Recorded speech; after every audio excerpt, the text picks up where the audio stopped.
My name is Sawin, and I am an associate professor of applied linguistics at the Middlebury Institute of International Studies at Monterey. I teach mostly applied linguistics classes to future language teachers. I've also worked a lot as an English as a foreign language teacher. I teach German at the Middlebury language schools.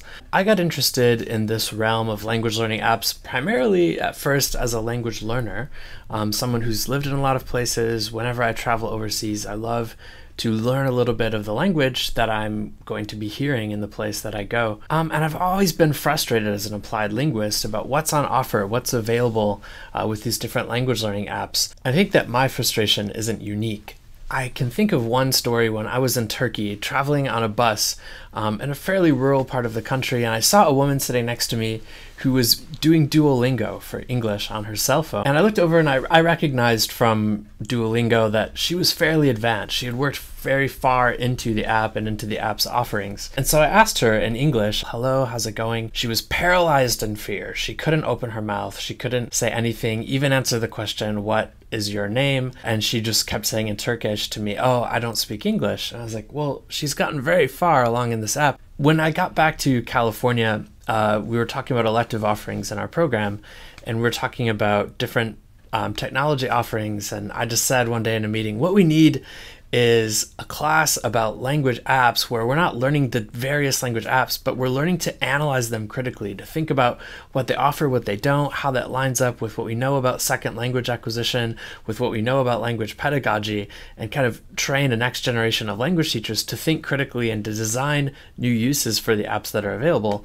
And my department chair was like, well, why don't you teach that class? So as I was thinking about this, how most language classrooms work is sort of a diagram like this. The language enters the classroom basically through the teacher, the choices that the teacher makes to bring materials into the room. It seems to me the really interesting possibility of an app is that you could rethink of the language classroom so that it's really the language is entering the world through the learner's mobile phones. It's the mobile phones that live on the boundary between the classroom and the larger world. And then what happens inside the classroom is really sense making. What is coming into their classroom through their own choices, through their own apps. This has the advantage of also reconceptualizing what a language learner is.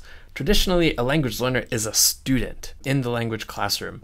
So here's the teacher, there's the learners, and usually mobile phones are actually banned. But with mobile phones, the learner could actually become the manager of their own personal language acquisition project. This learner is going to live a long time, way after they finish my language class, and I am just going to be there for a short amount of time. This learner is also going to always be having a mobile phone or some kind of device. Best thing that I can do as a teacher is really to teach the learner how to make use of the apps that are available, how to think critically about the apps that are available on the phone so that they can continue to learn. They can, no matter what classes they're in, or if they're not able to afford a class, or if there is no class available. Apps have a lot of potential, but are they living up to that potential? Me and my colleague Gabriel Guillen, a co-author of this book, did a study on what the most popular language learning apps teach. We basically looked at lists of the 50 most downloaded language apps on iPads on the Google Play Store, and we tried to analyze what they're doing. Mark Pegram talks about these 4 different models. Tutorial is basically automated feedback. It just gives you instant feedback on what you're doing. Content, you're consuming content which is delivered to you based on your interest or maybe based on your language level. Communication would be back and forth interaction. Then creation would be apps that are designed for language learners to actually create in the language. What most apps are doing is automated feedback, maybe a little bit of reading. If we look at what kinds of language features are being taught by these language apps, it's far and away lexical semantics. Most of the language apps that are out there, the top downloaded apps, are just teaching you vocabulary in an automatic way which says, you're wrong, or ding, ding, ding, you're correct.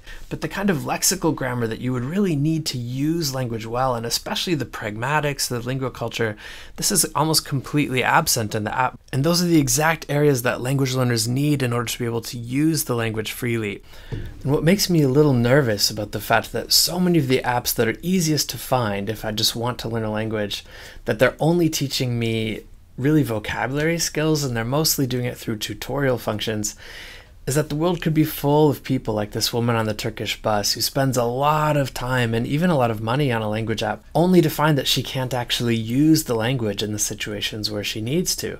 What this could end up doing in a world full of overhyped language apps that don't actually deliver on their promises or only teach the lowest hanging fruit. In that world, people almost end up getting inoculated to language learning. They get a little bit of the language learning, but just enough to learn that they're not good at it or that it's not really effective. We actually could be taking away the market of language learning and teaching a whole generation of people that language learning is ineffective, when in fact apps have a lot of potential. And that's what I'd like to talk about, is ways that apps are being integrated well into language instruction and what we could do in the future. What I was just talking about is the apps alone model of integrating apps into someone's personal language acquisition project. That would look like depending on really an app to do everything for me as a language learner. I think a more helpful way to think about what apps could do is that apps could really be used together with a language classroom, and the apps could fill in the gaps, do the things that the teachers can't do. Apps do vocabulary review far better than a teacher could. Apps can give individualized pronunciation feedback, such as using ELSA for English pronunciation, far better, far more consistently, far more immediately than a language teacher could ever do. Apps might be better at scouring the internet and finding texts that are perfectly at that learner's vocabulary level, delivering them, having an integrated dictionary. That's a lot of work for a language teacher, and it probably makes a lot more sense for me as a teacher to let the apps do those parts of my learner's language development. Apps can really authenticate the language classroom. You can use WhatsApp or any of the social media apps to actually have a legitimate conversation with another speaker of this language or other learners in a faraway place with whom there's a real information gap. I think another interesting way that you could use apps to authenticate the language classroom is by thinking about the authentic texts that are available through a mobile phone, the authentic tasks, the things that people actually accomplish via their mobile phone, and the authentic tools that they would use in order to do it. A German student says, I have them pick a restaurant in the inner city of Schwäbisch Gmünd. So here I have 3 different restaurants, and I could divide my students into groups where they do research using Yelp or using the Google reviews in the German version of Google Maps to read and to make recommendations, to discover what's good in each of these restaurants, what are its pros and cons related to price, to service, to menu. Then I scramble the groups and share out, and then pick which one of these 3 restaurants they would best eat at, and I could give different groups different parameters. Right, so I'm sort of simulating that is an authentic task. If I was really in Germany, I would be using my mobile phone. I would be using Yelp or Google Maps. So this can make my whole language classroom far more authentic than what I would be able to do in a classroom. So here's an app that the German government created for newcomers to Germany.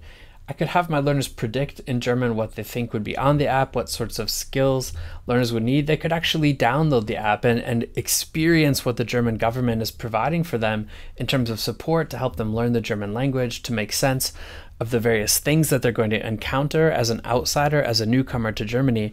And that's really the experience my own learners have. I could use apps either formally as a learning management system. I mean, many of the learning management systems we use have an app format, but I mean posting, having learners upload audio recordings that they record with their mobile apps in class, writings, social media, blog posts, screenshots of recipes, screenshots of weather forecasts, that they take these things and are able to upload this into a system that allows me as a teacher to track what they're doing. An easy way to do this is through WhatsApp conversations that my learners are a part of, but they can do Google Docs or any other format as well. Apps can be great support to accompany a field experience, and having note-taking capabilities on the app, learners being able to record the conversations that they get in, the conversations they overhear, the announcements at the airport, the announcements on the bus.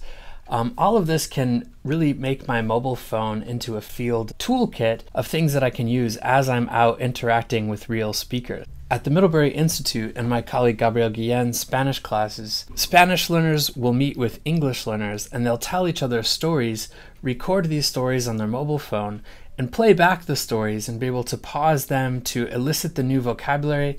They can jot down the new vocabulary that they're learning in their notes on their app. Then they can later take those notes, upload those into an app like Quizlet. They can find photographs or even Instagram posts to make their flashcards more interesting and more authentic. And because they have that mobile phone with them, they can always be listening to those recordings of the conversations that they had elicited. And they can be communicating via WhatsApp or social media with their partner, with their learning partner. So the mobile phone really transforms the tandem learning experience by allowing more data, allowing learners to reflect better on the language data they have. One day we might find ourselves at the position where apps really can function as sort of a standalone language learning guide, that the same app would feed me vocabulary and readings and be a podcast source, that it would allow me to personally track and manage and practice my new vocabulary at perfectly spaced intervals, that would be integrated with a language corpus app, which would allow me to explore and discover more about the new vocabulary forms that I'm learning, that I could upload recordings of myself pronouncing new words and get instantaneous feedback on exactly which segments I'm having difficulty with, or to visualize my intonation patterns. The sky is the limit really for the future of language learning apps. We're not there yet, but I think that apps are an amazing accompaniment to the language classroom or to the language field experience.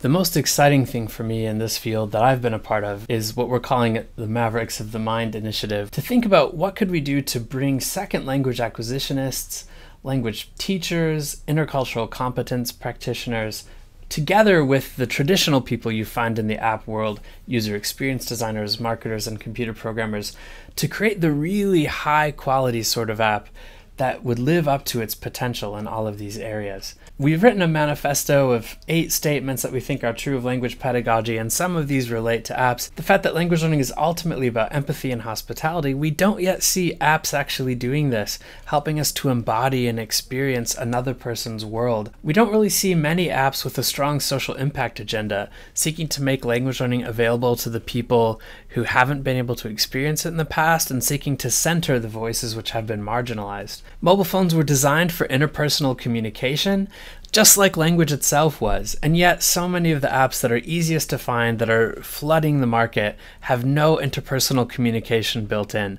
They're really just tutorial games that don't involve communicating an idea at all. So right now, the off-the-shelf language apps often leave something to be desired. We recognize this as learners of languages and as teachers of a language. But I really think there's so many other kinds of apps, train apps, weather apps, social media apps that can really be integrated into a language classroom or into a learning field experience that can really make those things far better than they would be without the app.